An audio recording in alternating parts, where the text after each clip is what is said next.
یہ لیکچر 12ویں جماعت کے لیے، اور اس میں ہم اقبال کے جو نظم ہم نے پڑھی اس سے متعلق کچھ اشعار، یہ کچھ سوالات کریں گے، کچھ سوالات کے جوابات ہم اپلوڈ کریں گے یا لیکچر اس پہ پیش کریں گے۔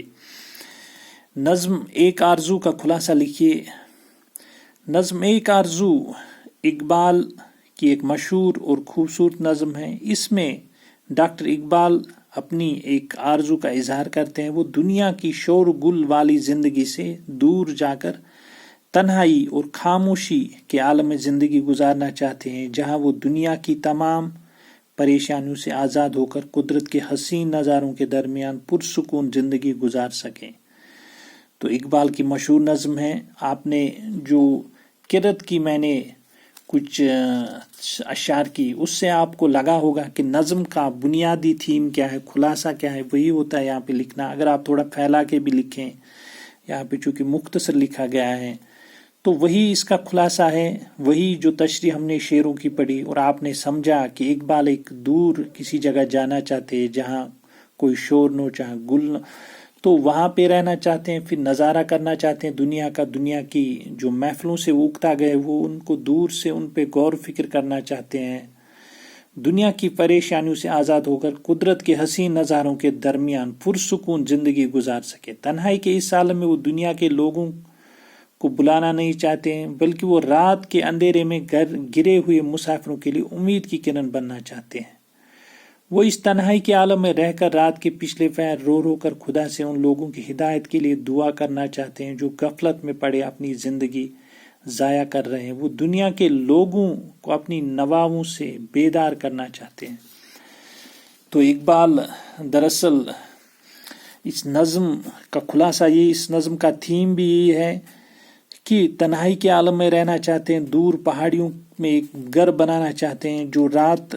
میں مسافروں کے کام آئے، وہاں پہ جو چراغ جلتا ہے، اور جب روشنی، جب بارش یا باقی جو مسائل پیدا ہو مسافر، اور وہ ان کا مسکن بنے، وہاں پہ وہ رہے، آنے کے لیے رہے۔ دراصل اقبال دنیا کے کام آنا چاہتے ہیں، اس میں وہ پیغام دینا چاہتے ہیں کہ ہمیں دنیا، اس جو قوم کے کام آنا چاہے، عوام کے لیے، عوام کے، اور باقی جو ہمیں ایک قوم کے لیے کچھ کرنا ہے، اس میں وہ پیغام بھی چھپا ہوا ہے کہ ہمیں قوم کے جو مسائل ہیں،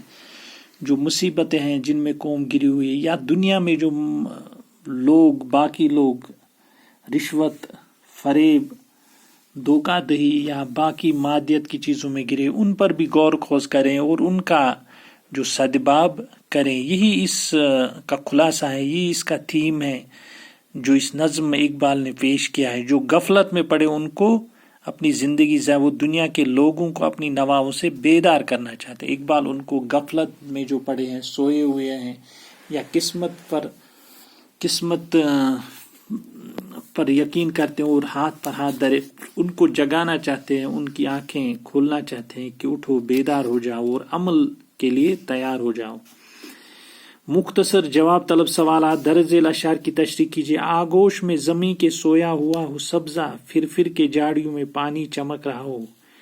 گل کی کلی چٹک کر پیغام دے کسی کا، ساگر ذرا سا گویا مجھ کو جہاں نما ہو۔ تو ان اشعار کی تشریح میں ان کی تشریح کرنی ہے۔ اس کا جواب ہم اس طرح لکھیں گے۔ یہ اشعار اقبال کی نظم ایک آرزو سے لیے گئے ہیں۔ نظم میں شاعر نے یہ آرزو ظاہر کی ہے کہ وہ دنیا کے ان ہنگاموں سے دور ایک ایسی جگہ جا کر زندگی گزاریں جہاں ہر طرف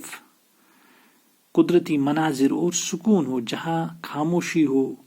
اور دنیا کی محفل کی جو ہنگامے ہیں، دنیا کے جو ہنگامے اس مادیت پر، وہ دور جائیں، کسی جگہ پہ رہیں اور وہاں پہ سکون ہو، خاموشی ہو، خوبصورتی ہو، پہاڑوں کی، جنگل کی۔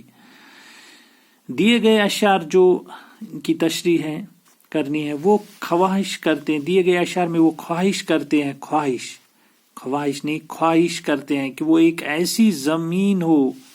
جس پر سبز گھاس اگی ہوئی ہو اور پانی جھاڑیوں میں بہ رہا ہو اور سورج کی کرنوں سے چمک رہا ہو،